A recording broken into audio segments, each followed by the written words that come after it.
Сайн мэдээ. Агаарын хөлгийнхөө эвдрэл гэмтэл их биений засвар үйлчилгээ гүйцэтгүүлэхээр хойд хөрш болон дэлхийн хотуудыг зоридог байсан үе ард хоцорч гадны авиакомпаниуд Монгол инженерээр онгоцны засвар үйлчилгээг хийлгэхээр манай улсыг зоридог боллоо.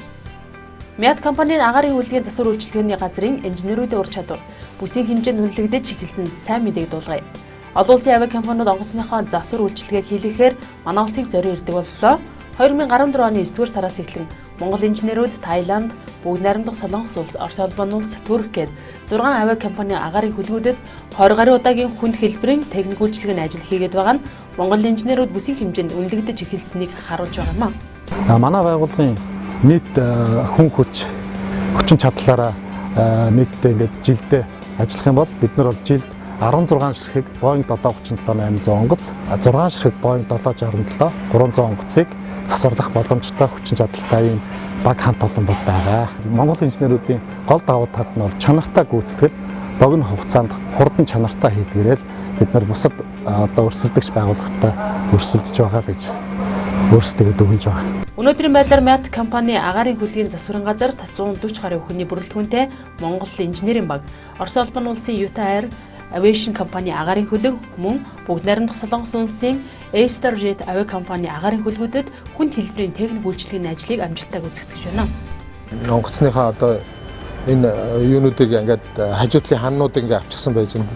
Тэгээ энэний цааталт бол одоо энэ юунуудыг аваад үзэхэд энэ ийм одоо цууралт гардаг ийм одоо энэ ийм бэхлэгээнүүд нь ийм цуурцсан.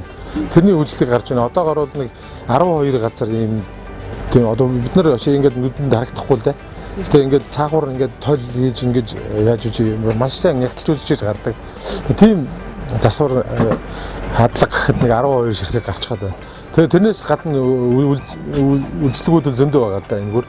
За эдгээр бол энэ онгоцны яг энэ түлшний одоо яг голын банк одоо центр банк гэдэг тэрний үйлчлэг явагдаж байгаа. Тэгээд энэ дээгүүр болохоор энэ онгоцны удирдлагын ийм кабель тороосууд явж байгаа. Энэний үйлчлэг тэгээд дээрээс нь тослогоо. Тэгээд энэ центр танкны үйлчлэг.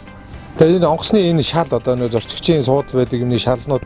За энэний бас ингээд зэвэрлэл тиймэрхүү үйлчлэгүүд асар их явагддаг. Тэр энэнүүдийг хийж энэ залуучууд. Агаарын хөлгийн засвар үйлчилгээг хийхэд нэг хүн цаг нь дэлхийн дундаж үнэлгээгээр 35-аас 45 $. Байдаг байна.